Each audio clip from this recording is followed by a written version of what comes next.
Hello, welcome to Topper Machine. I'm Josh Topper, and today is going to be a short video on the lessons I learned doing the weld coupons on the planer mill. And as you can see, we're still milling them. The first lesson is don't be so quick to tear down your setup.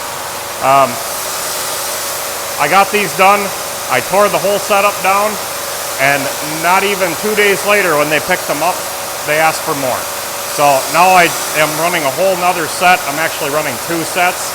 So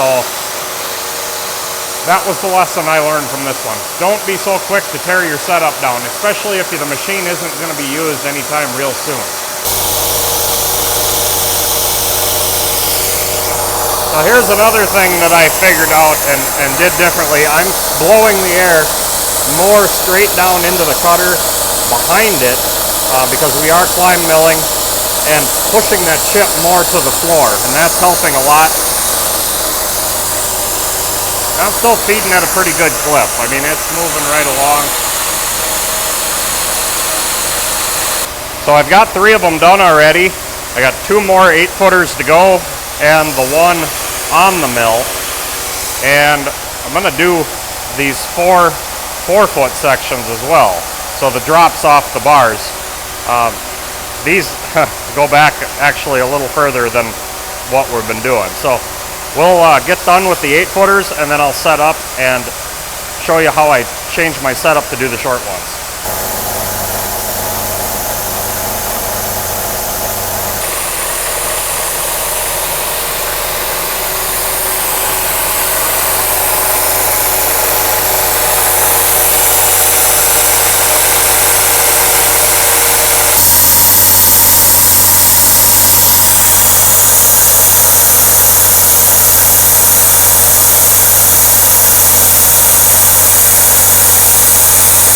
Now I'm sure you can hear that cutting in the background, and that's the nice thing about this job is I can kind of walk away and do another job at the same time. So I just listen for it to finish cutting. I got the speed set just right so that it's not going to do any damage if something happens. Everything's pretty stout on that machine anyway, even though it's only a 1-horse Bridgeport J-head. And I'm just making some pins. These are nothing special. They're just got to be close to length. Another 60 to go. Chamfer and then drill a hole through them. So I'm doing all this while I'm doing those.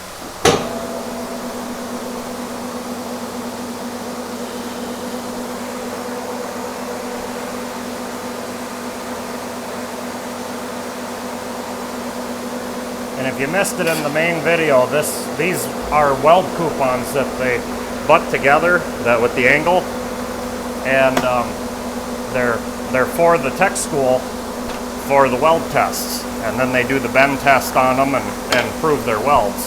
So it's a good thing we're doing for the community to help out that way. Trying to get some new people into the trades.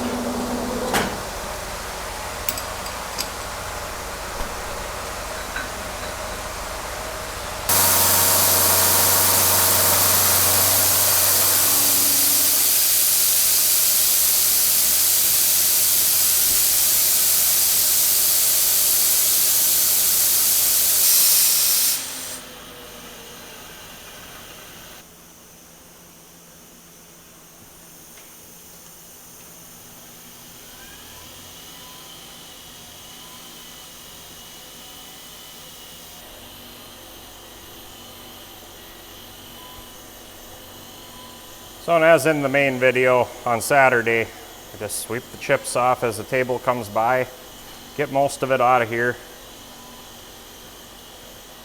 right onto the floor into the big pile, and we'll shovel it up at the end of the job.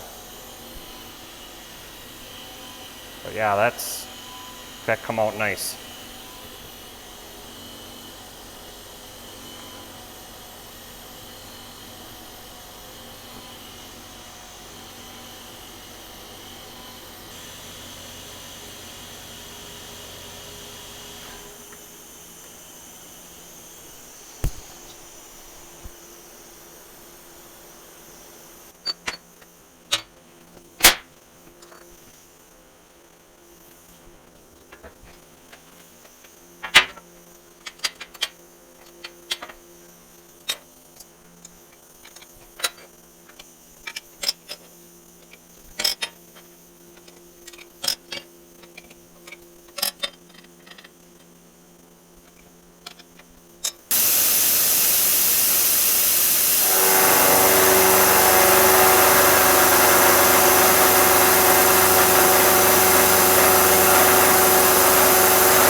well, while that's running, we'll get over here and we'll drill these pins. Now this is 1.5" chrome rod, which is what the customer wanted.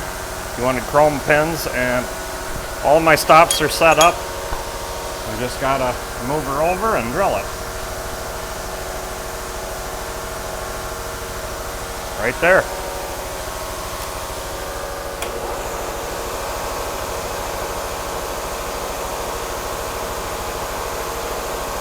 And if you ever wonder, I run screw machine drills for almost everything because they don't wander. So, you know, jobber drills are nice for a lot of stuff, but screw machine drills will drill a lot truer, and they're great for starting deep holes and then switching to your jobber drill or your aircraft drill.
Alright, that pin's done. Now another really important thing I learned doing this long stuff like this is clamping. As where you see I have a stop on each end. I butt it up to that stop, and then I work from one end, keeping pressure on it the whole time, because it can move. But if you clamp both ends, then you could have the potential of a bow in the middle, and that will only get worse. So working your way down the line and clamping but keeping pressure against your stops is a good way to overcome that, especially with this thin stuff. This is 3/8 inch, and this is low tolerance. This is all we're making is weld coupons. And then the other thing, you see I'm using these bars to distribute the weight or the pressure. That's ensuring I'm sitting even better on the table.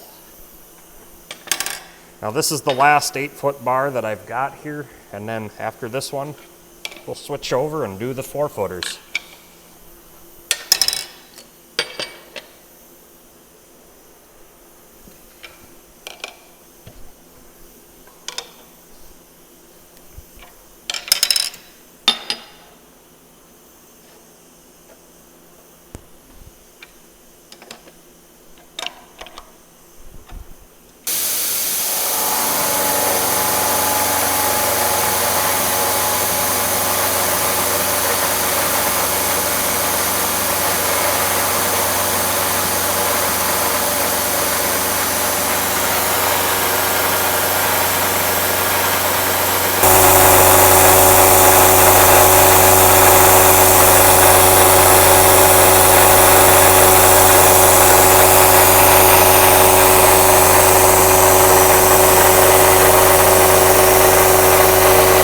right, last one's all done. I'll get her off here and I'll grab my stop block like this one and we'll move it down here. All right, so I got my stop block that I used on the other end. I just slid it down. And if you remember from the video on Saturday, let me move the camera. Hopefully you can see what I'm doing here.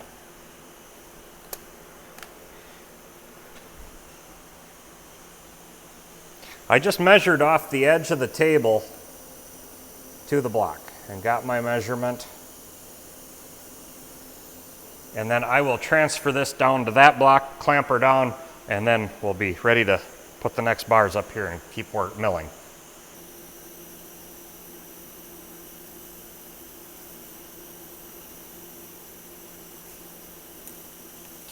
And the one thing to be careful with is check both sides. Make sure that you don't have a spot that's higher than the other, or you're sticking out further than the other, because that'll throw you off. I'm just going to snug it up a little bit and double check it.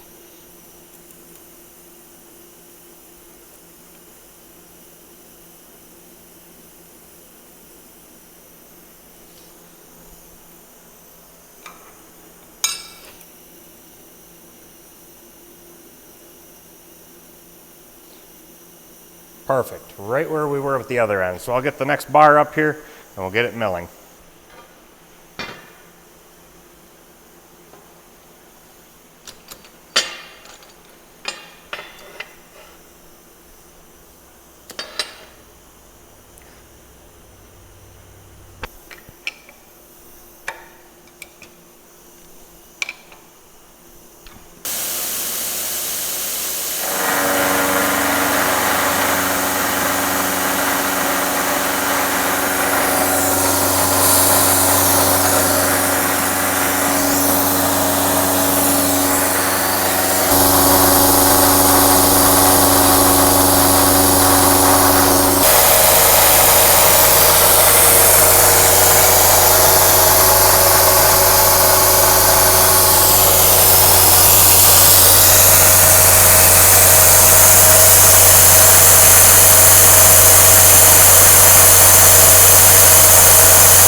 Well, I hope you enjoyed this video and kind of see how while one machine's running, you can be off doing other things. It's, you know, knowing your processes and how everything's working is a good thing to allow you to maximize the use of your time, and quick setup changes and things like that, you know, things that are learned with each job. But one lesson that I really learned from this job that I didn't address yet,